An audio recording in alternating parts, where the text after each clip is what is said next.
This is an idea for larger companies. This will resonate more if you're running a bigger operation, probably in the multi-million dollar range.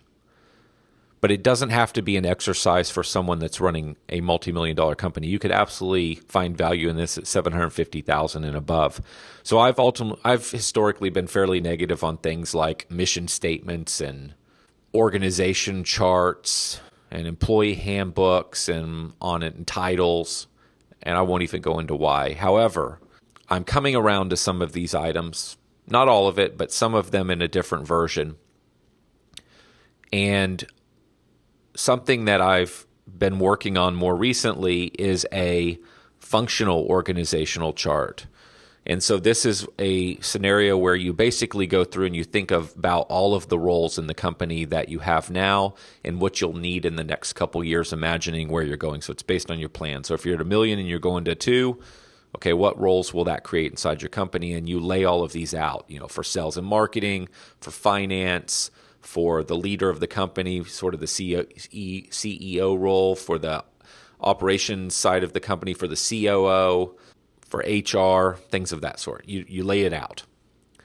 And then you have your field, of course, and you lay that out as well. And what you do is you think through, let's just use sales and marketing. You think through all of the functions within sales and marketing. You've got to have your marketing people to create your blog posts. You've got to have your marketing people to run your online marketing. You've got to have design people for your website. You got to have your people to do print marketing. Now, some of these people will be internal people. Some of these people will be vendors that you outsource things to. But if you go through each of your major areas, as I described, you think about the big functional areas under CEO, under COO, under sales and marketing, and you make that list. And then you start to put names to that list of the people that work for you, that work in the organization and currently fill that role. What you'll find is some of those people do way too many things, and you're going to have to get a lot of stuff off their plate if you want to scale the company. You also find that you have a lot of gaps, especially if you're going from 1 million to 2 and you've got all these things you've got to do to get there, and you've got nobody's name next to that thing. That starts to show you where you have gaps in your organization, where you're going to have to hire somebody to come in and fill those gaps so they can handle that functional area of the business, or you're going to have to hire a contractor or a vendor to fill that spot versus an in-house employee.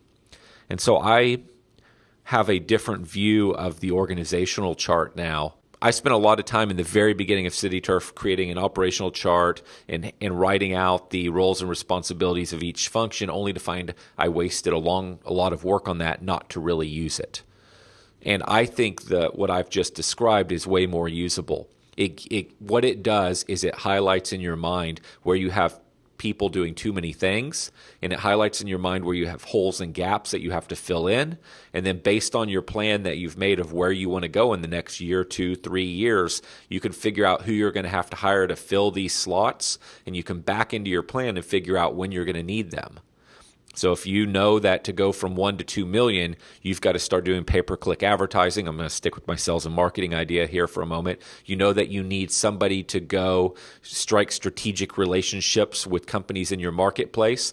You have nobody's name in that area, and you know that, for example, if striking strategic relationships, if you feel you're guessing that's worth $300,000 to you over the course of a year, and you need that $300,000 to hit your goal, then you better start that right now. You can't wait till August to start doing that because they won't be able to bring in the $300,000. Hope that made sense in terms of what I just said. My point is, when you find these gaps and you compare them to your goal, your revenue goal or growth goal or whatever it is, you can then back in to your plan and figure out when you need to hire people.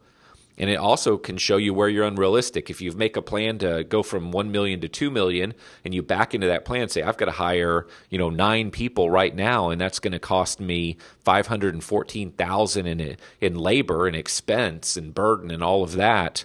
I don't have that kind of money. I can't do it. Well, then your plan isn't realistic to double this year. You don't have enough cash. You don't have enough money in the bank to do it. So then you can revise that plan, or you can get creative to figure out how to pull it off. So it's quite telling. It's a telling exercise, and it's one worth considering, and it's an alternative approach to the traditional building of a org chart for your business.